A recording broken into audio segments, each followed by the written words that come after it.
हरि भजना वीणकाल घालवू नको, हरि भजना वीणकाल घालवू नको, हरि भजना वीणकाल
कोणीच्या सापा भिवून धावा कोणीच्या सापा भिवून धावा, कोणीच्या सापा भिवून धावा. भेटी नाही जीवा शिवा भेटी नाही जीवा शिवा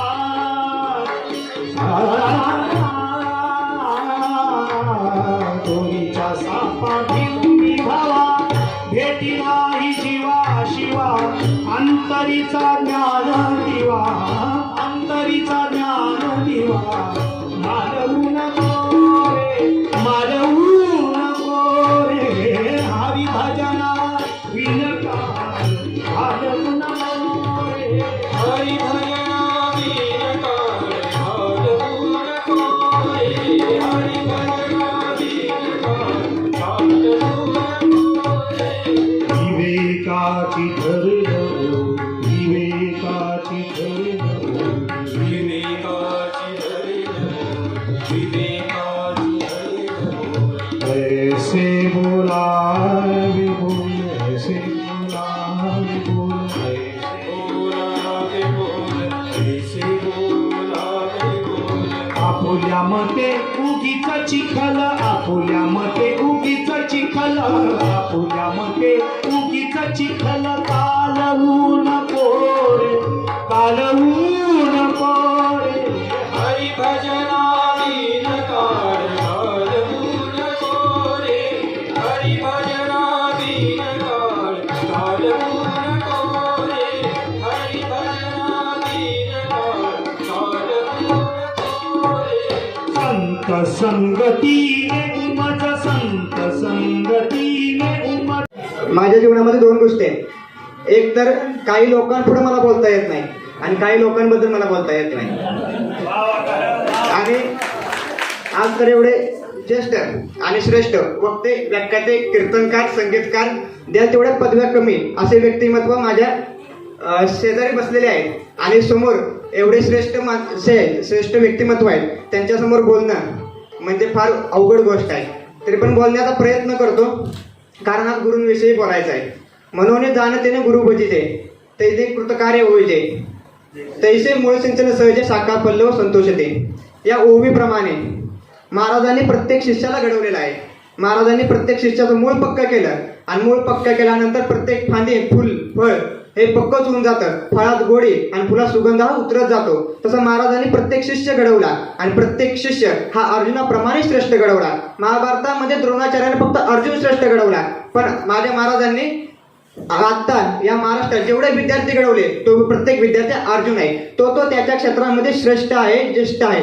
कारण त्याचा संपूर्ण अभ्यास महाराजांनी स्वतः करून घेतलेला आहे आणि अशी व्यक्तिमत्व मला लाभली. त्यामुळे मी ईश्वराचे खूप खूप धन्यवाद मानतो. पहा, महाराजांविषयी बोलायचं काय, आमच्या महाराजांची फेरफार गमतीशीर आहे. महाराज मला स्टँडवरती भेटले होते. माहीत नव्हतं महाराज कीर्तन करतात काय नाही. महाराज धोतर घातलं होतं आणि महाराजांना मी जाऊन म्हटलं, महाराज तुम्ही कीर्तन करता का?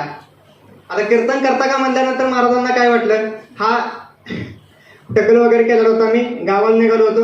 महाराजांना वाटला पैसे मागायला मुलगा आला असेल म्हणून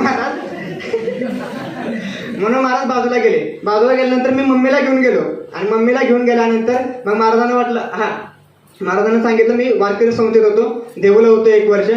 सगळं पूर्ववत सांगितल्यानंतर महाराजांना म्हटलं मला आता गावाला जायचंय आणि गावामध्ये माझं संभाजी महाराजांविषयी भाषण आहे, तर मला काही मुद्दे द्या. तर महाराजांनी त्यावेळी मला एक कविता दिली होती. होता तर दररोज युद्ध येते परिकृष्ण आज नाही, गीता कोणाचं सांगू तो अर्जुन आज नाही, भरतात दररोज दरबार येते परी शिवराय आज नाही, शिवशाही कोणाचं सांगू तो महाराष्ट्र आज नाही, तो महाराष्ट्र आज नाही, तो महाराष्ट्र आज नाही. ही महाराजांनी त्यावेळी कविता लिहून दिली आणि त्यावेळी महाराजांनी कार्ड दिलं मला आणि त्या कार्डमुळं आज मी महाराजांजवळ आलो आहे. गेले 6-7 वर्ष झाले मी महाराजांजवळ शिकतोय. आज महाराजांनी मला कीर्तनात सुद्धा उभं केलं. हे सर्व फक्त या एका व्यक्तीमुळे उभं झालं. आज मी बोलतोय जे काय आहे ते सर्व एका व्यक्तीमुळे आहे. म्हणून जाता जाता फक्त एकच कविता सांगतो अनंत राऊतांची. रानात काळजाच्या जगणे असेच जिरावे, दुःखातही बियांना हसरेत कोंब यावे. रानात काळजाच्या जगणे असेच जिरावे, दुःखात बियांना हसरेच कोंब यावे. आहे ताण जर का जग जिंकण्याची, दररोज संकटांना ताटात कुस्कुरावे, दररोज संकटांना ताटात कुस्कुरावे. धन्यवाद. रामकृष्ण हरी. सर्वप्रथम रामकृष्ण हरी. आज ज्या कार्यक्रमाच्या निमित्ताने आम्ही एकत्र आलेलो आहोत तो गुरुपाद्यपूजन सोहळा. हरिभक्त परायण गुरुवर्य आझाद महाराज गुजर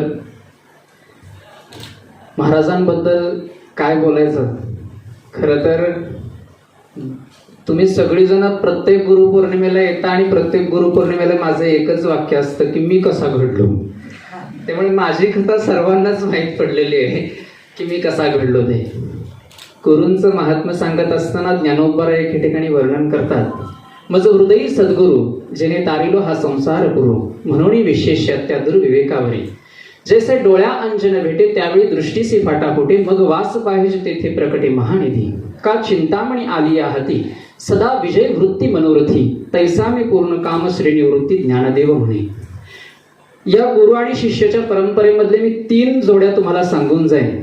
पहिली जोडी आहे ती म्हणजे गुरु मच्छिंद्रनाथ आणि गोरक्षनाथ यांची. दुसरी जोडी आहे निवृत्तीनाथ आणि ज्ञानेश्वर महाराज यांची. आणि तिसरी जोडी आहे माझ्या जगद्गुरु तुकोबराय आणि निळोबराय यांची. गुरु आणि शिष्याचं प्रेम काय असतं ते या 3 जोड्यांकडे बघितल्यानंतर तुमच्या आमच्या ध्यानामध्ये येईल. एके दिवशी गुरु मच्छिंद्रनाथ आणि गोरक्षनाथ, मी जास्त वेळ घेणार नाही पण थोडक्यात सांगतो. मच्छिंद्रनाथ आणि गोरक्षनाथ रस्त्याने चालले होते. रस्त्याने चालत असताना एका मायमाऊलीच्या घरातून एका वड्याचा वास आला. वड्याचा वास आल्यानंतर मच्छिंद्रनाथांनी गोरक्षनाथांजवळ वडे खाण्याची इच्छा प्रकट केली. इच्छा प्रकट केल्यानंतर गोरक्षनाथांनी मच्छिंद्रनाथांना सांगितलं, महाराज पहिल्यांदा पर्णकुटीमध्ये जाऊया आणि मग आपण बघूया. पर्णकुटीमध्ये दोघे जण आले आणि भिक्षेची झोळी घेऊन गोरक्षनाथ पुन्हा त्या ज्या मायमाऊलीच्या घरातून वड्याचा वास येत होता त्या वड्याच्या वास येत असलेल्या घराजवळ गेले. भवती भिक्षाम देई म्हणून पुकारलं. त्यावेळेला एक सुका भिक्षेचा भिक्षापात्र घेऊन सुकी भिक्षा घेऊन ती माय माऊली घरात बाहेर आली. आणि बाहेर आल्यानंतर गोरक्षनाथांच्या झोळीमध्ये टाकताना गोरक्षनाथ म्हटले, माय मला सुकी भिक्षा नको आहे. मग काय हवंय म्हटल्यानंतर गोरक्षनाथांनी सांगितलं, माझ्या गुरूंना आज वडे खाण्याची इच्छा झालेली आहे आणि ती आज इच्छा माझ्याजवळ त्यांनी प्रकट करून दाखवली. मला तुम्ही केलेले वडे त्यातले 2 वडे मला मात्र माझ्या गुरुजींना द्या. गुरुजींना द्या म्हटल्यानंतर त्या माऊलीने प्रश्न केला की बाबा रे, असला कुठला गुरु आहे तुझा की त्याला इच्छा प्रकट होती आणि वासना प्रकट होते, इच्छा प्रकट होती, वडे खाण्याची वासना प्रकट होतीये.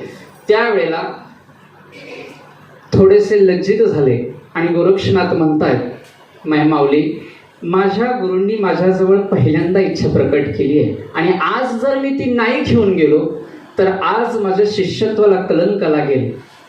तू म्हणशील ते मी करायला तयार आहे, पण मला ते 2 वडे दे. 2 वडे दे म्हटल्यानंतर ते माऊलीने सांगितलं, काय करू शकतोस तू तुझ्या गुरूंसाठी तेवढं सांग. काय करू शकतो म्हटल्या तरी माझा जीव सुद्धा माझ्या गुरुसाठी देऊ शकतो. असं ज्या वेळेला गोरक्षनाथांनी सांगितलं त्यावेळेला त्या माऊलीने सांगितलं, जीव नको देऊस पण तुझा डोळा मला दे, तुझा मला डोळा दे. एका क्षणाचाही विलंब न लावता गोरक्षनाथांनी स्वतःचा डोळा काढला आणि त्या माऊलीच्या हातामध्ये ठेवला.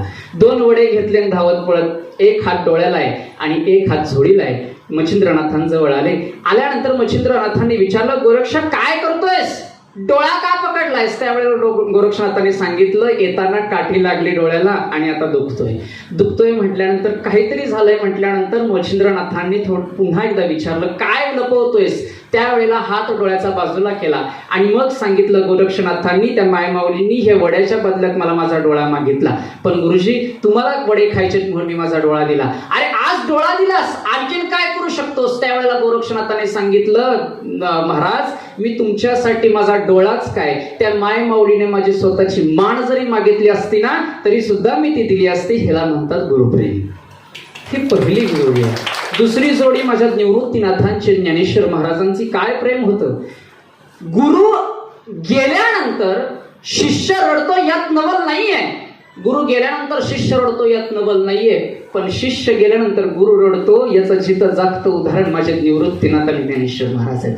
माऊलींनी समाधी घेतल्यानंतर धाय मोकलून निवृत्ती दादा रडत होते, हा त्याला पुरावा आहे. आणि तिसरी जोडी आहे मायबापो, ती म्हणजे जगद्गुरु तुकोबराय निळोबराय यांची. माझ्या गुरूंनी मला येऊन भेट द्यावी जगद्गुरु तुकोबरायांचा गाथा इंद्रायणीमध्ये बुडवल्यानंतर 13 दिवसाचं अनुष्ठान तुकोबरायांनी केलं. कथाभाग सर्वांना ज्ञात आहे. पण माझ्या गुरूंनी मला येऊन भेट द्यावी याच्यासाठी 42 दिवसाचं अनुष्ठान अन्न पाणी वर्ज्य केलं माझ्या निळोबरायांनी. हे निळोबरायांचं प्रेम गुरूंबद्दलच आहे. आता खऱ्या अर्थाने जर आमच्याकडे आताचं जर काळातलं जर कलियुगातलं जर गुरु आणि शिष्य बघितलं तर नातं खूपच वेगळं आहे. बरोबर आहे ना? आता एक फॅशन झाली महाराज. काय फॅशन झाली? एखाद्या मोठ्या व्यक्तीचं नाव घेतल्यानंतर मला माणसं मोठी म्हणतात. एखाद्या मोठ्या गुरुचं नाव घेतल्यानंतर वास्तविक पाहता तो शिष्य त्याच्याकडे शिकत पण नसतो, पण त्याचं नाव घेतल्यानंतर मला माणसं मोठी म्हणतात. हा खूप मोठा गैरसमज समाजामध्ये पसरत चाललेला आहे. पण मी तिकडे जात नाही. मला एवढं सांगायचं आहे की ज्या गुरूंपाशी मी 15 वर्ष कीर्तनाची दीक्षा घेतोय, अजूनही शिकतो, ते आदरणीय गुरुवर्य हरिभक्त प्राण आझाद महाराज गुजर या माऊलीबद्दल मी काय सांगणार आहे. एक वेळ अशी होती की रस्त्यावरती सुद्धा आम्ही झोपलेलो आहे कुटुंब घेऊन. आज त्या रस्त्यावरती झोपून आज इथपर्यंतचा प्रवास जर कोणी पाठीवरती हात ठेवून जर आम्हाला पुढे जायला शिकवलं ते म्हणजे माझे गुरुवर्य आझाद महाराज आहेत. माय बापू, सांगायचा भाग एवढाच आहे. मी गुरूंबद्दल बोलतोयच, महाराजांबद्दलही बोलतोय, पण आणखीन एका व्यक्तीबद्दल बोलेन माय बापू, ते म्हणजे आमच्या गुरुमाता. का बोलेन? गुरुचं काम निश्चित करतात, पण माय बापू लहानाचं मोठं मी एक सांगेन, आई वडील आपल्या मुलाला लहानाचं मोठं करतात, त्याच्यावरती संस्कार करतात, यात नवल नाही. ते त्यांचं कर्तव्य ते करतातच आणि प्रत्येक आई वडील करतात. पण मला लहानाचं मोठं जर कोणी आज केलं असेल तर मी माझ्या आई वडिलांबरोबर याही आई वडिलांचं नाव निश्चित जोडेन. कारण आजही आठवड्यातले जवळपास 2 दिवस सोडले तर बाकीचे सगळे दिवस महाराजांकडेच राहतो मी. आणि आज जे विद्यार्थी महाराजांचे घडलेले आहेत, या महाराष्ट्रामध्ये अनेक विद्यार्थी आहेत. मी सर तुम्हाला सांगेन गर्वाने की आज कीर्तन परंपरा म्हणजे, आज मी बोलू नाही पण एक वाक्य निश्चित बोलून जातो क्षमा मागून, की आज कीर्तन म्हणजे बाजार चाललेला आहे. कीर्तन म्हणजे बाजार चाललेला आहे. पण या महाराष्ट्रामध्ये जर एखादा कीर्तनकार मोफत की म्हणजे कीर्तनकार आपलं मानधन जर ठरवून जात नाही असा जर कीर्तनकार कोण असेल तर तो फक्त गुरुवर्य आझाद महाराज गुजर यांचा शिष्य आहे. एवढं मात्र मी ठणकावून सांगतो, छाती फुगवून सांगेन. कारण त्या माऊलीने आम्हाला तेच सांगितलं. काय? ज्या वेळेला मी कीर्तन शिकण्याकरता त्यांच्याकडे आलो त्यावेळेला एकच सांगितलं, कीर्तन म्हणजे बाजार नाही, कीर्तन म्हणजे पैशासाठी कीर्तन नाही, तर कीर्तन म्हणजे भक्तीचं माध्यम आणि भक्ती करायची असेल तर तू कीर्तन शिक, अन्यथा कीर्तन शिकू नकोस. हे त्यांनी आम्हाला शिकवलं. पण महाराज, मी क्षमा मागून तुम्हाला एक सांगतो की आता ते राहिलेलं नाहीये. कारण आता काय झालंय माहितीये का, की जो मानधन जास्त घेतो तो कीर्तनकार मोठा आहे. तर आमची तुम्हाला विनंती आहे की आता तरी आम्हाला थोडंफार काहीतरी मोकळं सोडा. की नाही, जास्त वेळ न घेता पुनश्च एकदा गुरुवर्य आझाद महाराज गुजर यांच्या चरणावरती नतमस्तक होतो, गुरुमातांच्या चरणावरती नतमस्तक होतो. तुम्ही सगळेजण या ठिकाणी उपस्थित राहिलात त्या सर्वांच्या चरणावरती नतमस्तक होतो. खरं तर ज्या व्यासपीठावरती बसलेले आहेत ते आदरणीय सर्वांनाच परिचयाचे आहेत. तुम्ही म्हणाल महाराज तुमच्यापेक्षा आम्ही त्यांचं जास्त ऐकायला आलेलो आहे. आमची साळुंकेवा सर आहेत, सरांचं या ठिकाणी दर्शन घेतो, त्यांचं व्याख्यान आपण ऐकणार आहोत. व्यासपीठावरती बसलेले कीर्तनकार, त्याचबरोबर ती संगीत विशारद आमच्या ताई या ठिकाणी सुप्रियाताई बसलेल्या ताईंचं या ठिकाणी आभार मानतो. त्याचबरोबर आमची कारंजकर सरांचं या ठिकाणी आभार मानतो. त्याचबरोबर ती विशेष करून मी ज्यांचा उल्लेख करेन, सामाजिक क्षेत्र असो, राजकीय क्षेत्र असो किंवा आमचं वारकरी संप्रदाय असो, तिन्ही क्षेत्रामध्ये जे माणूस चालतो, म्हणजे महाराज मला वाटतं एका ठिकाणी कुठेतरी म्हणजे सांगतात, आता मला ते सांगता येत नाही की एक राग कुठेही चालतो असं काहीतरी आहे ते. हा मालकंस कुठेही चालतो, तसं आमचे माऊली कुठेही चालतात. माऊलींनी आमच्या पाठीवरती हात ठेवून फक्त आम्हाला लढ म्हणावं एवढंच माऊलीच्या चरणावरती सांगतो. त्याचबरोबर ते आदरणीय गुरुवर्य आझाद महाराज गुजर यांना पुन्हा एकदा नतमस्तक त्यांच्या चरणावरती होतो आणि मी माझे 2 शब्द या ठिकाणी संपवतो. स्थित असलेले सर्व मान्यवर, सगळ्यांचं दर्शन घेतो. त्याचप्रमाणे तुम्हा सर्वांचं दर्शन घेतो. ॲक्च्युली महाराजांची आणि माझी भेट कॉलेजमध्ये झाली. माझे जे मित्र आहेत संकेत, त्यांनी भेट घालून दिली. मला आधीपासूनच गायनाची नृत्याची आवड होती. त्या अनुषंगाने तो मला म्हटला की असे असे महाराज आहेत आणि आपल्याला जायचं भेटायचं. सुरुवातीला काहीच कळलं नाही कशा पद्धतीने असेल काय, कारण कीर्तनकार म्हटल्यानंतर थोडंसं घाबरूनच आधी घ्यावं लागत होतं. कालांतराने मग महाराजांची भेट झाल्यानंतर महाराजांचं वक्तव्य असेल, त्यांचे भाषणं असतील, त्याचप्रमाणे त्यांचं कीर्तनातलं नृत्य असेल, त्यांचं गायन असेल, त्यांच्या ज्या लकबी असतील, त्यांचे जे एक्सप्रेशन असतील, त्यांनी थोडंसं भारावून गेलो आणि त्यानंतर निश्चय केला की आपल्याला कीर्तन किंवा गायन क्षेत्रात यायचं आहे. सुरुवातीला खूपच वेगळं किंवा त्या सगळ्यांची सवय नव्हती, त्यामुळे थोडंसं अडचणीतून सावरून स्वतःला घेतलं आणि त्यानंतर महाराजांनी खूप स्वतःलाच मला सावरलं.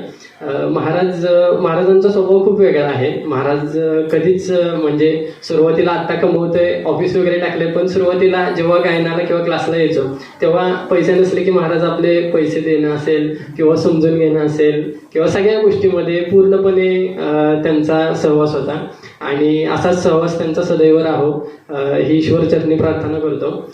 महाराजांबद्दल बोलायचं म्हटल्यावर काहीच शब्द सापडत नाही आहेत, कारण फुलांमधला सुगंध आपल्याला दिसत नाही, त्याप्रमाणे महाराज आहेत. महाराजांचा सुगंध किंवा महाराजांचं नसणं, एखाद्या वेळेस क्लासमध्ये बसायचो सुरुवातीला, आता कामाच्यामुळे क्लासमध्ये बसता येत नाही, पण क्लासमध्ये बसल्यानंतर रियाज करत असताना सुद्धा महाराज आहेत असा सुगंध किंवा असं जाणवायचं स्वतःला.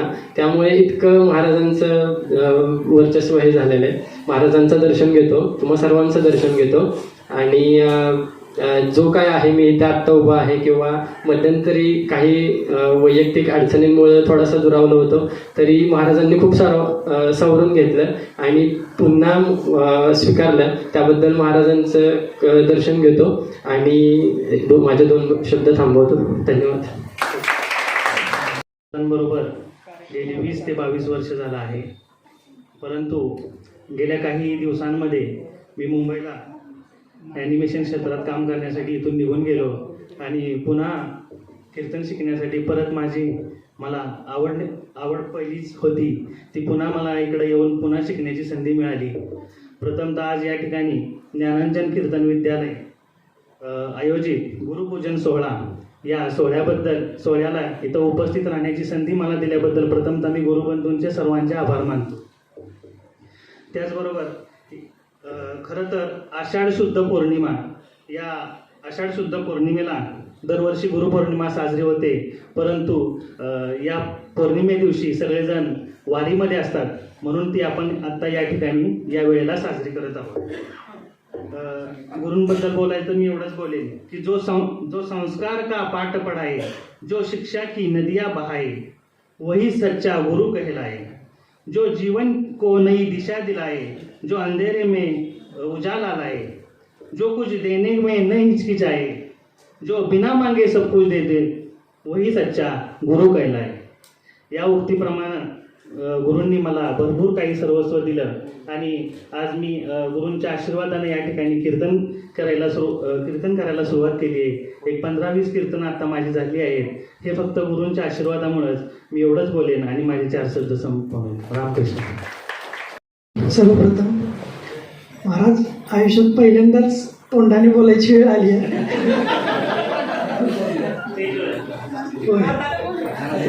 कारण आतापर्यंत कायम वाजवायची सवय असल्यामुळे कायम वाजवणाऱ्याला कधी बोलायची संधीच मिळाली नव्हती. आतापर्यंत भरपूर जणांना वाजवले. तर माझी अशी सर्वप्रथम महाराजांना गुरुपौर्णिमेच्या खूप खूप शुभेच्छा द्यायच्या. मीही या सर्वांसारखाच महाराजांच्या बरोबर गेली 9-10 वर्षापासून आहे. एक महाराष्ट्राला आदर्श घडवून देईल असा एक आमचा ग्रुप होता पहिला सर्वांचा. मध्यंतरीच्या काळामध्ये महाराज काही गोष्टी झाल्या, त्यामुळे जरा थोडेसे सगळ्या गोष्टी बदलल्या, त्यातून आम्ही सगळे लांब गेलो, पुन्हा एकत्र आलो. परंतु महाराजांचं जे सगळ्यात महत्त्वाचं जे कौशल्य आहे की सर्वांना एक करून ठेवणं, त्यामुळं पुन्हा अजून हे वैभव परत पहिल्यासारखं व्हायला लागले. तर या वैभवाला कुणाची नजर न लागो एवढीच मी महाराजांच्या चरणी प्रार्थना करतो. महाराजांना गुरुपौर्णिमेच्या खूप खूप शुभेच्छा देतो आणि माझे 2 शब्द संपवतो. धन्यवाद. व्यासपीठ यांना प्रथमतः अभिवादन करून मी माझं मनोगत तुमच्या समोर व्यक्त करते. गुरुर ब्रह्मा गुरुर विष्णू गुरु साक्षात परब्रह्म गुरुदेव महेश्वर.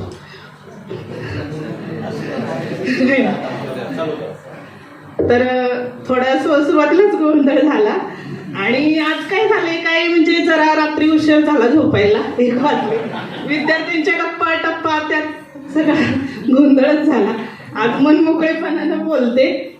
तर सुरुवातीला जरा ह्याचा जसा कोणाचा आयुष्याचा जसा गोंधळ झाला तसाच माझा पण सुरुवातीला जरा गोंधळ झालाय. तर वक्ता चतुर असावा आणि श्रोता समाशील असावा. तर श्रोत्यांनी माझ्याकडून काही चुकलं तर समजून घ्यावं ही प्रथमतः नम्र विनंती. कारण स्टेज डेअरिंग आत्ता म्हणजे मला यायला लागले हळूहळू. माझे गुरुवर्य म्हणजे मी त्यांची सहचारिणी आहे, पण माझे गुरु जर म्हणायला गेलं तर आझाद गुजर महाराज, ज्यांनी आज आता ह्या वर्षी मला संगीत शिकवणी घेतात, घरात रियाज घेतात आणि त्यांचं खूप मोलाचं योगदान आहे. मी आज तुमच्या पुढं उभी आहे तर फक्त गुजर महाराजांमुळे. कारण आत्तापर्यंत ट्विन्स झाल्यामुळं मला भरपूर त्रास झाला आणि ह्या त्रासातून जर कुणी बाहेर काढलं असेल तर माझे गुरुवर्य हरिभक्त परायण आझाद महाराज गुजर यांनी. उभे राहा म्हणणारे अगदीच काही वेडे नसतात. उभे राहा म्हणणारे अगदीच काही वेडे नसतात. हात देऊन उभे करणारे फार थोडे असतात. हात देऊन उभे करणारे फार थोडे असतात. आणि देख नेते चेहरे जे प्रांजळांचे आरसे गोरटेकी सावळे या मोल नाही फारसे. हे भाभम बोरकर यांची कविता आहे 4 वाक्याची. तर म्हणजे सांगायचं झालं तर आज मी ते गुरुवर्य आहेत आणि ते गुरुवर्य असल्यामुळे मला गुरुमाता हे स्थान विद्यार्थ्यांनी दिले.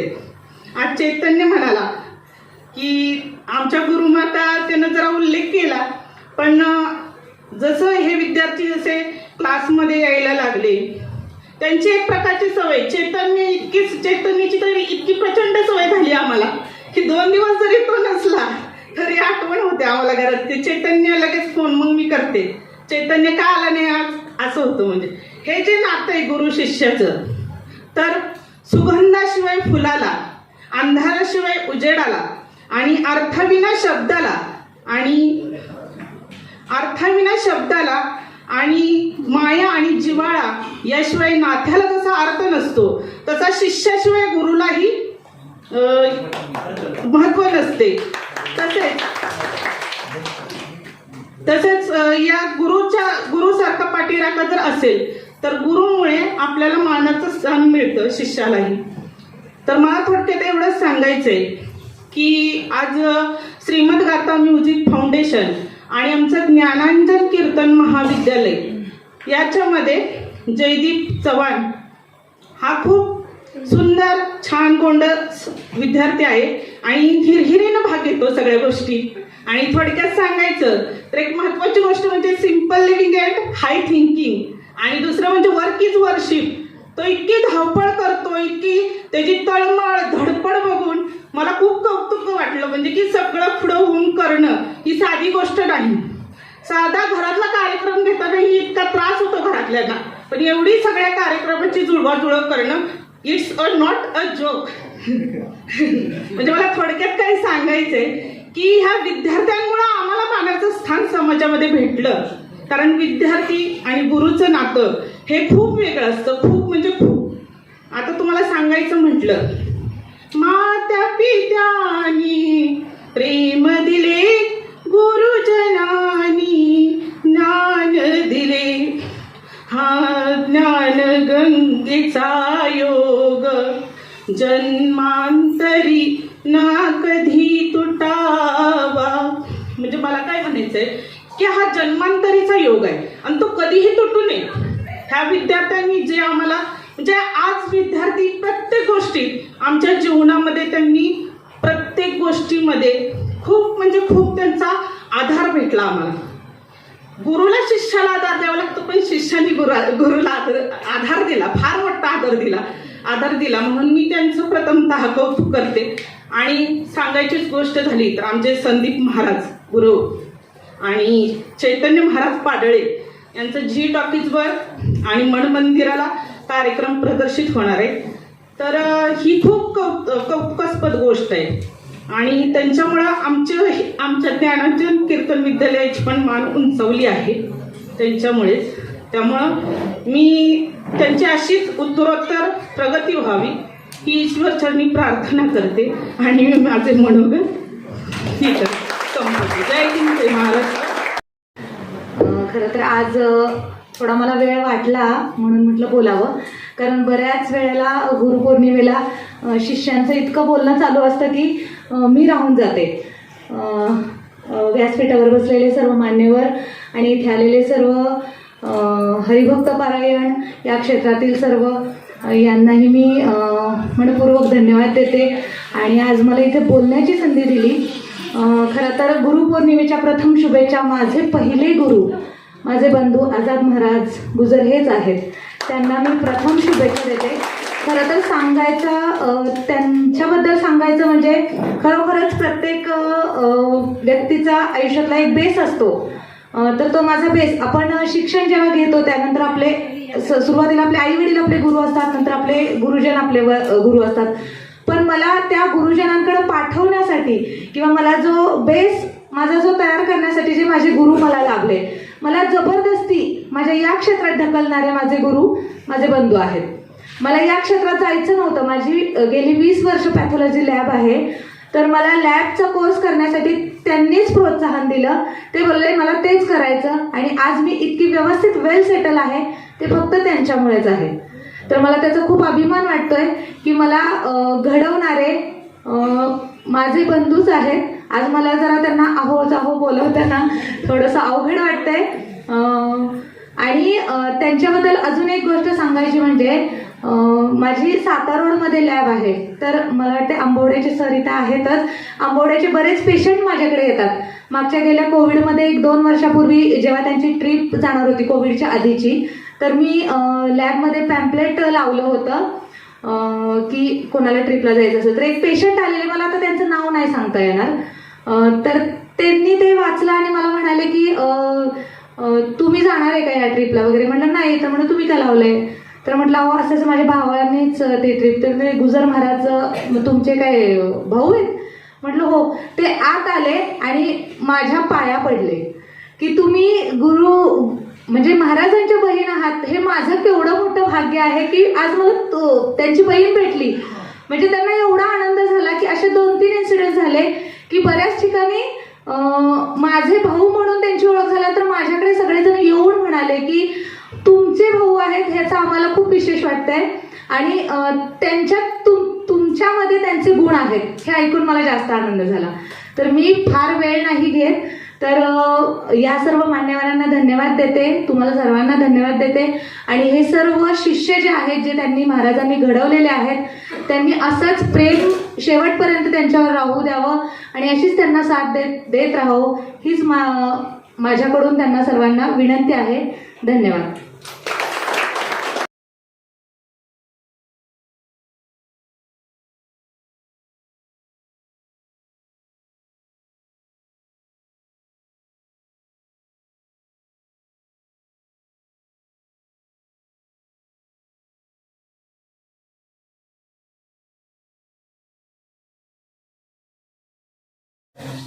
आदरणीय व्यासपीठ आणि जमलेले माझ्या सर्व गुरुबंधूंनो, मला जो काय आज हा इथे पुरस्कार दिला त्याबद्दल सर्वप्रथम मी सर्वांचे मनापासून आभार मानतो.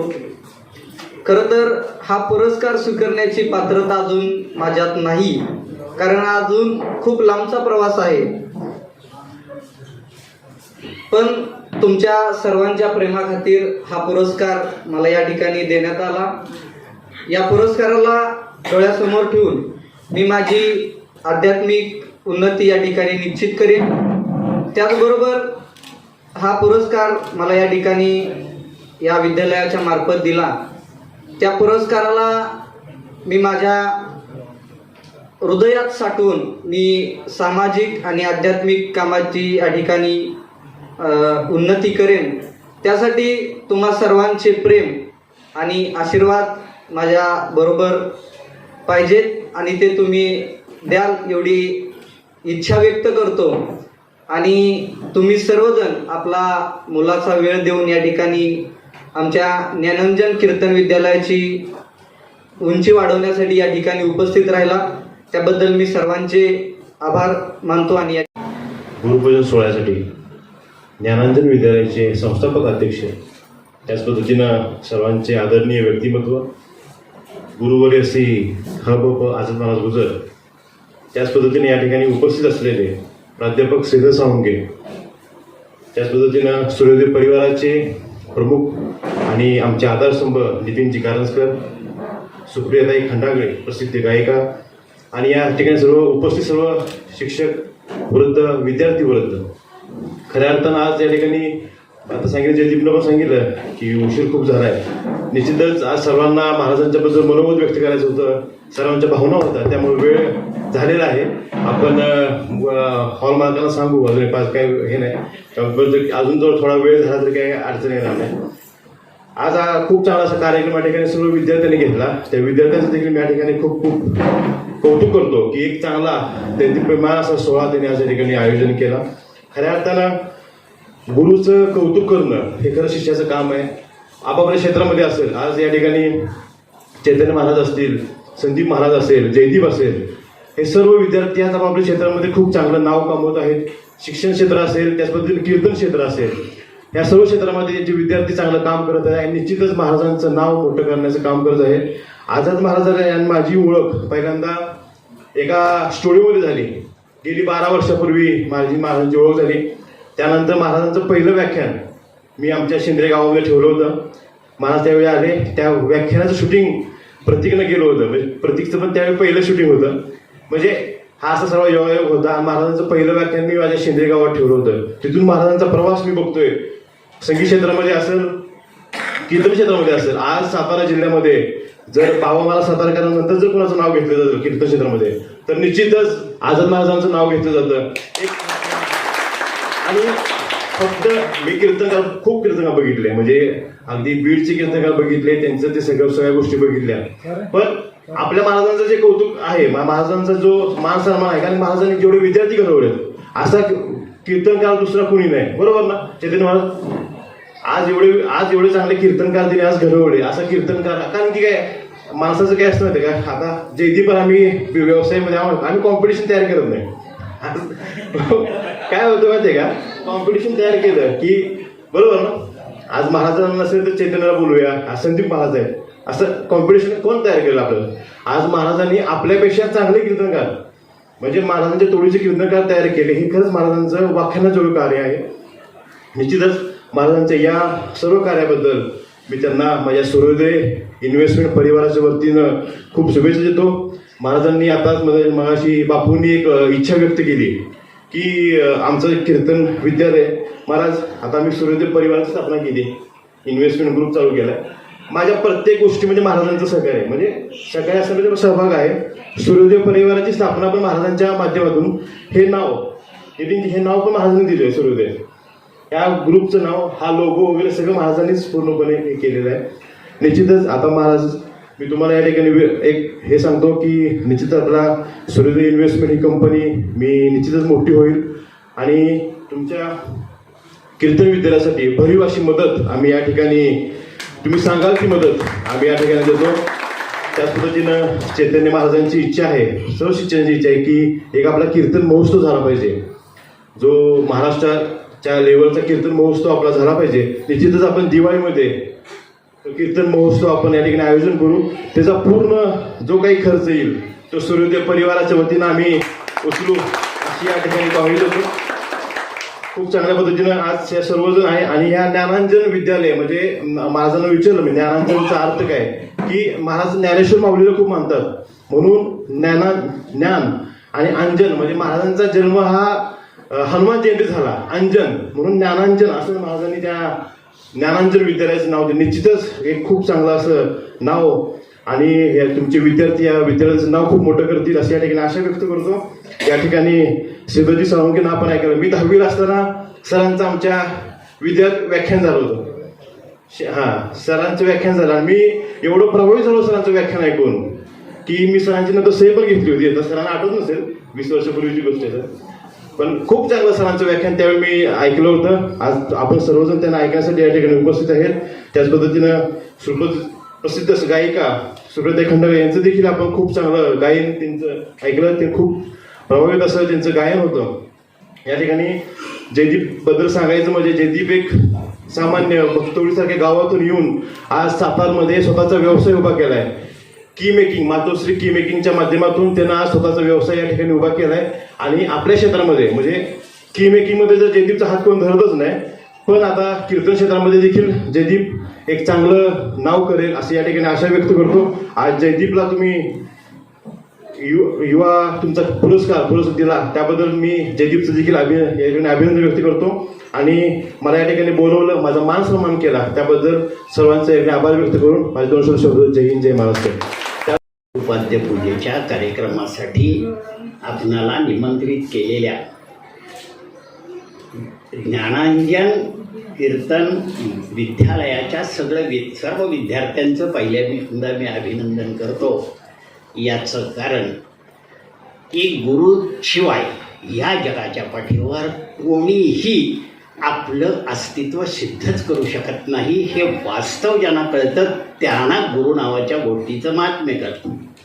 तर इतका वेळ झालेला आहे तरी पण काही गोष्टी कटाक्षानं पाळणं गरजेचं की म्हणजे आम्ही सर्वच क्षेत्रामध्ये काही गोष्टी पाळणं गरजेचं असतं. त्यामध्ये नियोजन इतकं पक्का असलं पाहिजे की दैवाला सुद्धा आत शिरायला रस्ता असता उपयोगाचा नाही इतकं प्रत्येक गोष्टीचं पक्कं नियोजन करता आलं पाहिजे. वॉटरलूच्या लढाईमध्ये नेपोलियन बोनापार्टचा पराभव झाला. त्याचं कारण त्यानं सांगितलं की त्या वॉटरलूच्या रणक्षेत्रावरती फक्त 5 मिनिटांनी उशिरा पोचलो होतो. त्याचा परिणाम म्हणजे जगज्जेत्याचा पराभव. आयुष्यामध्ये आपणाला या गोष्टी कटाक्षानं पाळता येणं गरजेचं असतं. तरी सुद्धा हा श्रद्धेय कार्यक्रम आहे. या कार्यक्रमासाठी म्हणजे खरंच खूप चांगली सुरुवात झाली की आयुष्यात म्हणजे काही गोष्टींना मी आज महाराज हटा देत असतो, पण आज मला त्याचा त्रास नाही झाला. कारण वेळेचं गोष्ट पथ्य पाळलंच पाहिजे. त्याला पर्याय असताना उपयोगाचं नाही. त्याला आपण वेळ याला इंग्रजीमध्ये वॉच असं म्हणतो. WATCH म्हणजे watch. Watch your W means words. आपल्या मुखातून बाहेर पडणाऱ्या शब्दावरती आपलं लक्ष असलं पाहिजे. Watch your A means action. माझी जी कृती घडते आहे त्याच्यावर माझं लक्ष आणि नियंत्रण असलं पाहिजे. वॉच युअर थॉट्स म्हणजे माझ्या विचारांवरती माझं नियंत्रण असलं पाहिजे. C means watch your character. हे सगळ्यात महत्त्वाची गोष्ट असते. जगाच्या पाठीवर सर्व गोष्टी हरल्या तरी चालतील, पण चारित्र्य संपलं की माणसाचं रूपांतर पशुमध्ये होत असतं. म्हणून त्या चारित्र्यावरतीही आपलं लक्ष असणं गरजेचं असतं. आणि H means watch your heart. आमच्या माऊलींनी सांगून ठेवलं, हे हृदयीचे ते हृदयी घातले द्वैत न मोडता केले आपण ऐसे. ही स्थिती ज्ञानयांची असू शकते. आम्ही फक्त शिष्य होऊ शकतो. आणि गुरुप्रती कृतज्ञता व्यक्त करणं. खरं ही मोठी मुलं आहेत, एवढी चांगली कीर्तनकार तयार केलेले आहेत, पण आजचा प्रशिक्षणाचाच तास आहे असं आपण गृहीत धरावं. याचं कारण की गुरुला शुभेच्छा देण्याचा अधिकार शिष्याला असत नाही. गुरुप्रती फक्त आपण कृतज्ञताच व्यक्त करू शकतो. अन्य काही करण्याची क्षमता शिष्यामध्ये कधीच प्राप्त होत नाही. पण गुरुबद्दल म्हणजे खरं मीही हा ड्रेस घालून जे बोलतो त्याला माझा गुरुचा आदेश आहे. एक माझे गुरु व्याख्यानाच्या क्षेत्रामध्ये कायम म्हणजे महाराष्ट्र लक्षात ठेवेल साता समुद्रापलीकडं ते प्राचार्य शिवाजीराव भोसले. ते कळण्याबद्दल सांगायचे ना, त्यांचं बोलणं म्हणजे की आपणाला काय कळतं यापेक्षा आपणाला काय कळत नाही हे ज्याला कळतं त्याला बऱ्यापैकी कळतं, असं कळण्याबाबत कळत्या लोकांचं कळतं मत आहे. त्यांनी सांगितलं, बाबा रे श्रीधर, माझ्या पश्चात तुझं भाषण ऐकल्यावर माझी आठवण मला ऐकणाऱ्यांना नक्की होईल आणि त्यासाठी महाराष्ट्रात पोट घालून भाषण करणारा मी एकटा आहे आणि माझ्या पश्चात थोडाफार तसाच दिसणारा तू आहेस. म्हणून आणि मे महिन्यामध्ये सोलापुरात दुपारी 12ला भाषण असलं तरी पोटाशिवाय भाषण करायचं नाही, हा गुरुचा आदेश आहे. आणि त्यामुळे आम्ही म्हणतो हे कीर्तनकारांच्या, प्रवचनकारांच्या आणि अध्यात्म क्षेत्रातल्या लोकांमध्ये हे कोटवला कशाला?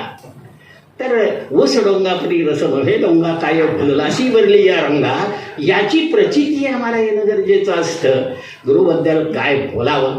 गुरु हा संतपुडीचा राजा, गुरु हा प्राणविसावा माझा, गुरुविना ठाव नाही तुझा पाहता त्रिलोकी. हे इतकं गुरुचं महात्म्य आहे. गुरु हा गुरु असतो, व्याकरणाच्या भाषेत तो लघु कधीच होत नाही, त्याला गुरु म्हणायचं असतं. आणि ही गुरु पौर्णिमा ज्यांनी 4ही वेदांची निर्मिती भगवंताच्या श्वासोश्वासापासून झाली, त्या सगळ्या वेदांची सारणी लावण्याचं काम 4 विभागामध्ये विभाजन करून सुलभ ज्ञानार्जनासाठी करून दिलं. त्या व्यासांची स्मृती म्हणून गुरुपौर्णिमा साजरी केली जाते. व्यासोच्छिष्टम जगत सर्वम असं मानलं जातं. व्यासानी स्पर्श केला नाही अशी एकही गोष्ट जगाच्या पाठीवर नाही. महाभारत म्हणजे जगाच्या पाठीवर जे सगळं आहे ते महाभारतात आहे आणि महाभारतात नाही ते जगाच्या पाठीवर कुठंच नाही. इतकं ज्ञान संग्रहित करून आपणासाठी ते सूत्रबद्धतेनं देण्याचं काम व्यासांनी केलेलं आहे. आम्ही सर्व बाजूंनी त्याकडे लक्ष देणं गरजेचं.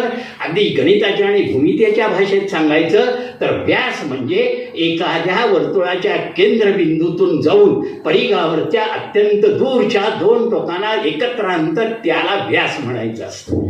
आम्ही फक्त त्रिज्याच असतो, एका बिंदूतून केंद्रात येण्याची शक्यता असते.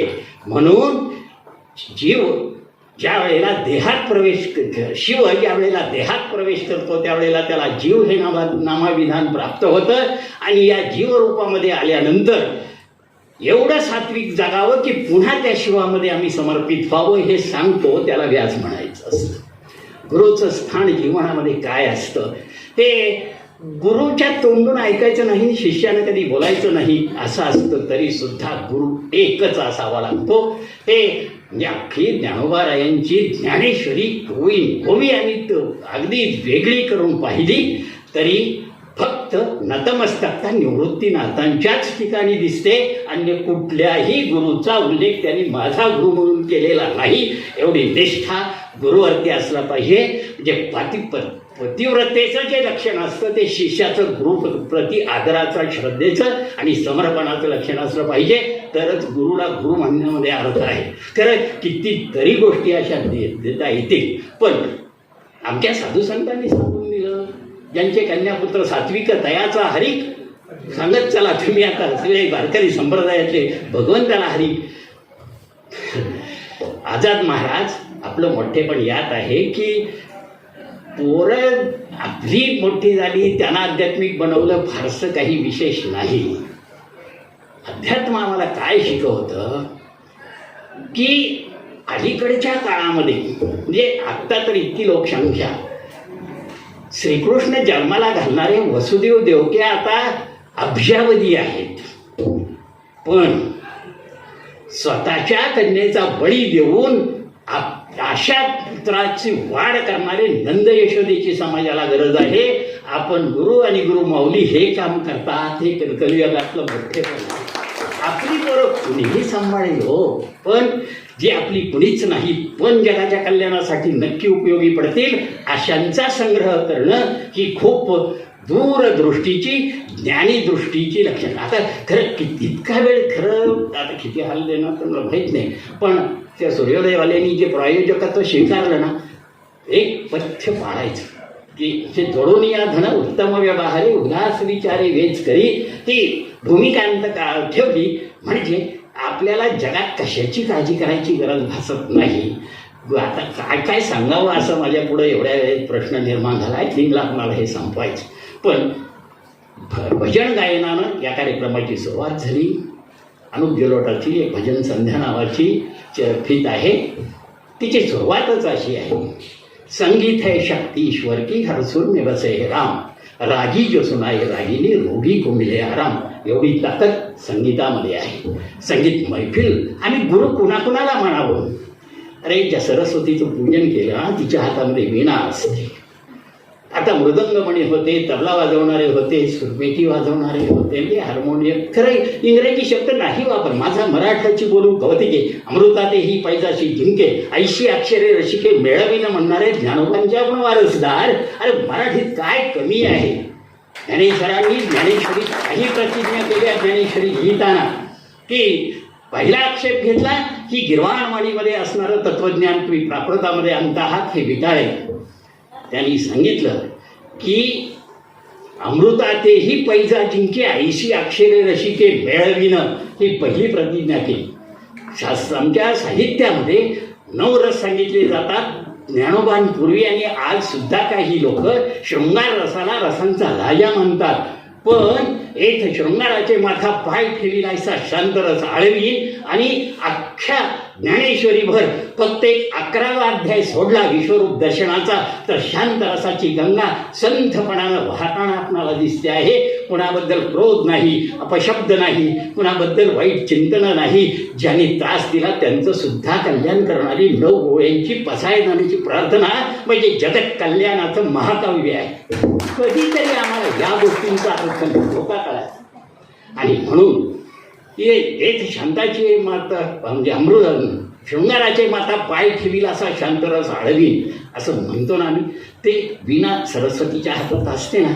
पहिले ओम नमोजी आद्या वेद प्रतिपद्या जय जय स्वसंवेद्य आत्मरूपा इथून सुरुवात करून ते ज्ञानेश्वरीच्या परिपूर्णतेनंतर नाथांच्या 5 ओव्या ज्या आहेत शुद्धीकरणानंतरच्या तिथपर्यंतची ज्ञानेश्वरी कधीतरी एकदा शांतचितानं एका जागी बसून वाचता आली पाहिजे. ठाईचं बसवणी करा एक चित्त. हे चित्त महाविचित्र गोष्ट असते. तर सरस्वतीच्या हातात वीणा असते. याचं कारण एखादी संगीत मैफिल किंवा कचेरी जर आनंददायी ठरावी असं वाटत असेल तर संगीतकार वाद्य लावून घेतात ना. तबलावाला तबला काळी 2 गाणार आहे का काळी 3 गाणार आहे ते वरून घालून ठोकाठोकी करून सगळे लावून घेतात आणि एकमेकाला सांभाळून घेत पुढे जायचं असतं. तर संगीताची मैफिल रंगते.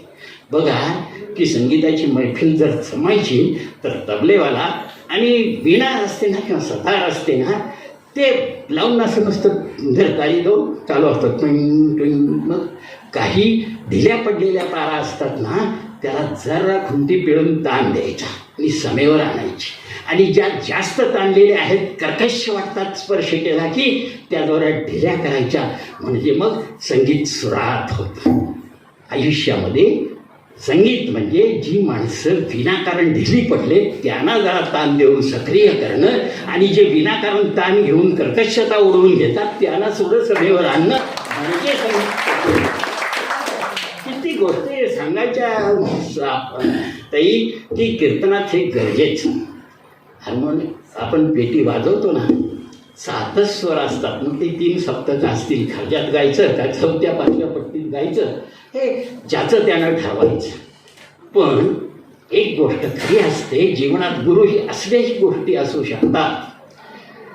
काही काही रागदारीला काही स्वर वर्ज्य असतात आणि ते स्वर मी हा राग गाताना वर्ज्य आहेत म्हणून हार्मोनियममधून उपटून फेकून द्यायचे नसतात. तेवढे टाळून तो राग सजवता ज्याला येतो त्याला संगीत सजवता येतं. बाबांनो, हे एवढ्यासाठी संगीतातलं नाही सांगत. आपल्या आयुष्यामध्ये अशा कित्येक पट्ट्या असतात की ज्या टाळता आल्या उपटून फेकण्यापेक्षा, तर नाती जपणं हा अध्यात्माचा सगळ्यात मोठा संस्कार आणि घेऊन जाऊ कारण काय बोलावं हे समजत नाहीये मला. कारण जेव्हा कळत नव्हतं, माऊलींनी आमच्या लहान वयामध्ये ज्ञानेश्वरी लिहिली, पण त्या वयामध्ये आपल्याला काही कळत नाही. त्या कळत नसलेल्या वयामध्ये मी माळ घातली, ते म्हणजे आमच्या गुरुवर्य आझाद महाराजांच्या हस्ते. 10वी-11वीला होते त्यावेळेला. त्यांचं कीर्तन वंजरवाडी या गावामध्ये होते आणि त्याच गावामध्ये त्यांचं कीर्तन झाल्यानंतर माझ्या अभंगवाणीच्या नंतर त्यांचं कीर्तन, आधी होतं कीर्तन, अगोदर होतं कीर्तन. खरं तर मी त्यावेळेला पहिले कीर्तनकार पाहिले की जे आवर्जून अभंगवाणी गायन ऐकण्याकरता समोर आले. त्या काळामध्ये रियाज होता आणि रियाजावर खरं तर मी जगतवंदनीय तुकोबारायांचे, ज्ञानोबारायांचे अभंग मी गायचे. पण अभंग गाताना मी ते त्या शब्दांमध्ये, त्या भावामध्ये एवढी लीन व्हायचे आणि ते आजही होतंय.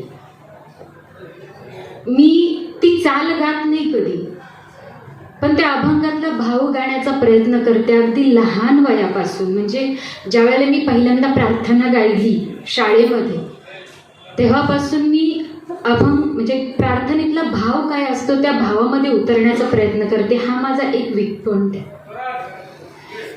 कारण मी गाताना मला ताण मारायचे किंवा मला तो आलाप गायचा आहे, तो राग मला अळवायचा आहे, हे माझ्या डोक्यात नसतं पहिल्यापासून. मी जरी शिकले असले, थोडंफार शिकले, जास्त शिकले नाही, पण हा माझा वीक पॉइंट आहे की मी त्या अभंगांमध्ये एवढी गुरफटून जाते. आणि खरं तर त्याचमुळं का होईना की माऊलींनी त्या वेळेमध्ये आम्ही त्यावेळेला महाराजांची तारीख घेतली आमच्या गावामध्ये. माझं माहेर तासगाव जवळ शिरगाव, त्या गावामध्ये महाराजांची तारीख घेतली आणि त्याच वेळेला महाराजांचं कीर्तन ऐकल्यानंतर, कारण मी लहानपणापासून कीर्तन ऐकायची खूप आणि त्यात मी महाराजांच्या कीर्तनाने फार प्रभावित झाले. आणि खरं तर धाडस होत नव्हतं. त्यावेळेला महाराजांनी सांगितलं की माळ घाला, बऱ्याच जणांना सांगितलं, पण त्यावेळेला धाडस होत नव्हतं. पण माझा भाऊ राहुल, त्यांचा आवडता शिष्य, त्यांनी पहिल्यांदा धाडस केलं आणि मग मी घरातल्यांना झुगारून माळ घातली. त्यावेळेला खरं तर माळ घातली याचा अर्थ काही समजत नव्हता. महाराजांनी फक्त 4 गोष्टी ह्या पाळा म्हणून सांगितलं, त्या गोष्टींची पाळवणूक करते. पण माळ घालण्याचा अर्थ नेमका काय हे माहीत नव्हतं. पण तरी सुद्धा एक इच्छा होती, सुप्त इच्छा, की अभंग गाते, अभंगामध्ये उतरते, पण कुठेतरी ह्या व्यासपीठावर आपलं भाग्य असेल का बाबा उभं राहायचं. हे लग्नाच्या आधी खरं तर उभं राहायची इच्छा होती, खूप इच्छा होती. आणि मला माहित नाही, तुम्ही सगळे इथं जे आपल्या महाराजांचे शिष्य आहात ते तुम्ही सगळे भाग्यवान आहात की महाराजांच्या चरणाशी राहून तुम्हाला ह्या सगळ्या गोष्टी शिकायला भेटतायत, अनुभवायला भेटतायत. पण मी तशी अभागी आहे. मी तासगावमध्ये, लग्नाच्या आधी तासगावमध्ये, ती शिरगावमध्ये राहायचे. त्यातल्या त्यात आणखीन एक परवाणी, माझे वडील BSc BEd सायन्स टीचर. त्यावेळेला माळ हे ते म्हणजे वडिलांचं खरं तर नास्तिक वडील, फक्त एक गायन हा अंग आणि आमच्या घरामध्ये वारकरी संप्रदायाचा जपवणूक हा वारसा, माझे काका, माझे चुलते, आणि त्याच्यामध्ये माझ्या वडिलांनीही ते हार्मोनियम वादन वगैरे सगळं ते करायचे, त्यामुळे त्याच्यामध्ये पडण्याचं भाग्य लाभलं. पण अशा घरामध्ये वाढणारी मी इथंपर्यंत येऊ शकत नव्हते. तरी सुद्धा महाराजांसोबत 6 दिवसाची वारी मी केली आणि त्या वारीमध्ये महाराजांनी मला म्हणजे मी अभंग पाठ केले होते. एक माझे जे मी भजन गायनामध्ये गायचे ते 25-30 अभंग मला येत होते गायला, सुंदर गायचे, थोडी त्यात गवळणी गायचे. पण इतर मालिका, हरिपाठ याच्याशी मला काही म्हणजे लेणं देणं नव्हतं. म्हणजे मी काहीच करत नव्हते, मला माहीत नव्हतं. पण वारीमध्ये आल्यानंतर तो आनंद मला महाराजांनी, त्यात काय आनंद आहे ते दाखवला. त्या शब्दांवर विश्वास ठेवला. मालिका, काकडा आणि हरिपाठ ह्या वारकऱ्यांनी करायच्या गोष्टी या नित्यनेमाने करू लागले. खरं तर मी आजपर्यंत माझं, तुम्ही जसं म्हणताय महाराज, सर आपले म्हणतात साळुंखे सर, की तुम्ही ग्रंथ वाचा, त्या ग्रंथांशीच खरं तर मी एकरूप झाले. ग्रंथ मी वाचते, ज्ञानेश्वरी वाचायचे, पण ज्ञानेश्वरी मधला भाव मला पटकन समजायचा नाही, वाचायचे पण काही कळायचं नाही, बऱ्याच काही गोष्टी आहे. पण खरं सांगायचं झालं तर ज्या वेळेला म्हणजे महाराजांची माझी अशी एवढीच भेट, पण ज्या वेळेला आम्ही आत्ता यात्रेकरता गेलो, यात्रेतून येता येता महाराजांनी ज्या काही ओव्या सांगितल्या, त्या ओव्यांमधून मला जे काही शिकायला मिळालं ते भरपूर मिळालं. म्हणजे मी माझं भाग्य समजते की बाबा हा प्रवास माझा सुंदर झाला आणि त्यातूनच मी घडतीये. अगदी इथून ते तिथंपर्यंत म्हणजे संपर्क न करता म्हणायचं झालं तर फोनवरचा शिष्य आणि एकलव्यासारखं काहीतरी असेल माझं, ते मी गुरुजींकडून घेण्याचा म्हणजे आझाद महाराजांकडून घेण्याचा प्रयत्न करतीये. आणि खरं तर त्यांनी माझं आयुष्य सोपं करून टाकलं, म्हणून म्हणावंसं वाटतंय, आयुष्याचा पथ हा दुर्गम, अवघड डोंगर घाट, गुरुविन कोण दाखविल वाट. त्यांनी या हृदयातल्या साठ्याची ओळख करून दिली आणि ते महत्वाचं आहे. हृदयातला साठा महत्वाचा आहे.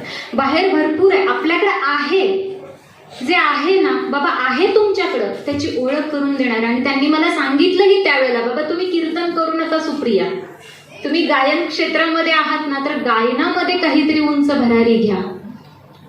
पण परिस्थितीच अशी आली की मला ते गायन थोडंसं त्या गायनापासून अलिप्त व्हावं लागलं. त्याचं कारण म्हणजे थोडंसं घशाचा प्रॉब्लेम झाला मध्ये, 1.5 वर्ष आवाज नव्हता, त्यातच थोडंसं कसं तरी सांभाळते आवाजाला. आणि म्हणून मी पंचपदी करायला घाबरते, संपूर्ण भजन करायला घाबरते. एखादा अभंग ठीक आहे, म्हणजे कुठं जर आवाज गेलाच तर काय करू, पण जे काही आहे ती ताकद माझ्या गुरुजींची, एवढंच मी म्हणते.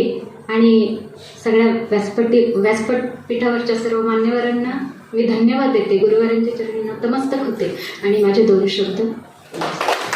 आमच्या कार्यक्रमाला अत्यंत सुंदर रीतीनं विचारांची अलंकारिक शोभा वाढवणारे, आम्हाला आदरणीय असणारे कॉलेजच्या काळापासून ज्यांना पाहून आम्ही शिकत गेलो, ज्यांना ऐकून आम्ही शिकत गेलो, ते आदरणीय प्राध्यापक श्रीधरजी साळुंखे, आदरणीय कारंजकर सर, सूर्योदय इन्व्हेस्टमेंटचे फाउंडर, म्हणजे ज्यांच्याकडं फक्त पैसा असतो, ते आदरणीय ज्ञानेश्वर गायकवाड.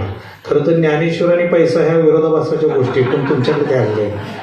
आदरणीय ज्ञानेश्वर गायकवाड, आदरणीय सुप्रियाताई खंडागळे, गोड कीर्तन गोड गाणं ज्यांचं आहे त्या, आणि जमलेले सर्व या ठिकाणचे मान्यवर, सर्वांना मी धन्यवाद देतो. आपण या कार्यक्रमाला आलेला आहे. चैतन्य विद्यार्थी सगळे आहेत काही. मला सरांनी आल्यापासून सर 2 गोष्टी सांगत होते. हे खऱ्या अर्थाने एक प्रशिक्षण असतं आणि आम्ही सरांची भाषणं ऐकायचो. मी प्राचार्य शिवाजीराव भोसलेंची भाषणं ऐकण्याकरता 200-200 किलोमीटर गेलो कॉलेजला असताना. अभियांत्रिकी विद्यालयात त्यांचं व्याख्यान असताना सुरुवातच त्यांनी अशी केली की तंत्रयुगामध्ये वावरणाऱ्या तुमच्यासारख्या यांत्रिक विद्यार्थ्यांसमोर मी शब्दांचा मांत्रिक काय बोलणार, आणि टाळ्या पडायला सुरुवात झाली. त्यांचे शब्द मी ज्यावेळी त्यांना भेटायला मला त्यांनी बोलवलं राज्यस्तरीय वक्तृत्व स्पर्धेनंतर, त्यावेळी त्यांनी मला सुविचारांचा बंडल दिला होता. म्हणजे तू गुजर माझ्याकडे, मी तुला सुविचार देईन. आणि मला त्यांनी ओळखलं नाही दारू पडल्यात, कारण ते इतके गर्भ होते त्यांच्या साहित्यात, कडलं पुस्तकं पडलेली होती. नंतर त्यांनी ओळखलं, पुन्हा बोलवून घेतलं माघारी, सुविचार दिले. सरांनंतर जर मी आदर्श कोणाला मानत होतो, साळुंखे सरांना. याचं एकमेव कारण, साळुंखे सरांची जी मी त्यावेळी कॉलेजला असताना ऐकायचो, सरांचं एक वाक्य कायम असायचं, दुसऱ्याचे विचार आपले म्हणून मांडण्याची परंपरा नवीन निर्माण करू नका. आजही ते सांगितलं सरांनी. खरं आहे ते की आज मोबाईलवरून ऐकून बघून आज कीर्तनं चालतात, प्रबोधनं चालतात. गुरु हा आत्मज्ञानाचा उगम असतो आणि शिष्य त्या ज्ञानाचा प्रवाह असतो. शिष्यानं ते आत्मज्ञानाचं ज्ञान प्रवाहित करणं गरजेचं आहे. कीर्तन हा आत्मोद्धाराचा मार्ग आहे आणि भाविकांना त्या दृष्टीनं त्या पाहायला शिकवणं हे प्रबोधनकाराचं खरं काम असतं. मी चैतन्य तुम्हाला एवढ्याकरता हाक मारली जयदीप की सरांनी जाता एक गोष्ट सांगितली, वेळ वेळ वेळ या गोष्टीवर सर बोलत होते बरं का. आमच्या विद्यार्थ्यांनी हे सुंदर नियोजन दरवर्षी ते करतात. फक्त सकाळी एकदा नियोजनाला सुरुवात झाली ना उठून की त्यांचं एका गोष्टीकडे फक्त ध्यान नसतं, बाकी सर्व गोष्टीकडे ध्यान असतं. त्यांचं घड्याळाकडे ध्यान नसतं, घड्याळाकडे ध्यान नसतं त्यांचं. आणि घड्याळाकडे जर ध्यान ठेवलं तर ते आणखीन पुढे जातील. एका गावामध्ये पाटलांचा मुलगा कलेक्टर होऊन आला आणि त्यांनी सत्काराचं आयोजन केलं गावानं. कलेक्टर मुलगा होता, त्याचा सत्कार झाला. पण ज्या मंदिरासमोर झालं ते ग्रामदेवतेचं मंदिर पडलेलं होतं. त्याला वाईट वाटलं. तो म्हणला इतकी तालेवार लोक आहेत, 10-10, 20-20, 25-25 एकर बागायत आहे, माझा सत्कार केला, मला आनंद. इतके श्रीमंत लोक आहेत, पण ग्रामदैवताचा जीर्णोद्धार होणं गरजेचं आहे, ते मंदिर पडलेलं आहे. सर्वांना ते वाईट वाटलं आणि मग ग्रामसभा बोलावली गेली. सरपंच, पाटील, कोतवाल सगळे बसले आणि ठराव पास केले. पहिला ठराव मांडला गेला, नवीन मंदिर बांधायचं, जीर्णोद्धार करायचा. सर्वांनी हात वर केला. ठराव क्रमांक 1 पास ग्रामसेवकांनी. ठराव क्रमांक 2, जिथं जुनं मंदिर आहे त्याच ठिकाणी नवीन मंदिर बांधायचं, पास सर्वांनी हात वर. आणि ठराव क्रमांक 3, नवं मंदिर बांधल्याशिवाय जुनं मंदिर पाडायचं नाही, पास सर्वांनी हात वर केला. इंजिनियरच्या हातात दिलं ते, त्यानं 2 तो पाड. सरपंचानं मला तिसरा ठराव काय केलाय म्हणजे, पहिले 2 ठीक आहेत, नवं बांधायचं, जिथं जुनं आहे तिथंच नवं बांधायचं, आणि तिसरा काय केला म्हणजे नवं बांधल्याशिवाय जुनं पाडायचं नाही. सर, हे विद्यार्थी प्रबोधन करतात, कीर्तन शिकतात, पण जुनं सोडायलाच तयार होत नाही. आपण खरोखर वेळेच्या बाबतीत चुकतो, आपण वेळ पाळत नाही, काही गोष्टी आपल्या चुकतात. हे जोपर्यंत तुम्ही मानला तर देव नाही तर दगड. म्हणून ज्ञानोबरायाने सांगितलं, तरी आकाशी कवने केली मेघांची भरणे, अंतरिक्ष तारांगणी धरी पवन, गगनाचा तडावा कोणी ओढीला केदवा, पवन हिंदुत्व असावा कवनाचे मत, रोमा कवन पेरी, सिंधू कवन भरी, पर्जन्याच्या करी धारा कवन, तैसे क्षेत्र हे स्वभावे, हे वृत्ती कवनाची नवी, हे वाहे तयाच फावे, एरा तुटे. ज्ञानोबराय देहाला क्षेत्र म्हणतात.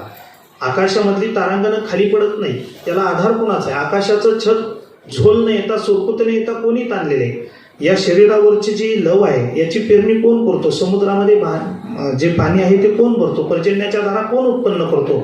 याला जसं उत्तर नाही, तसं काही गोष्टी ज्ञानोबराय सांगतात. तैसे क्षेत्र हे स्वभावे, देह एक क्षेत्र आहे, ते स्वयंभू आहे, हे वाहे तया भावे.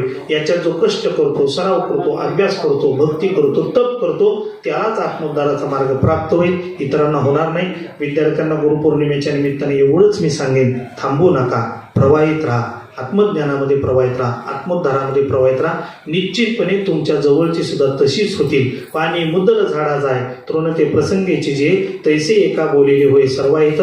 माळे असतो तो मुद्दल पिकाला पाणी सोडतो, ज्ञानोबराय सांगतात. ही ज्ञानोबांची होईल.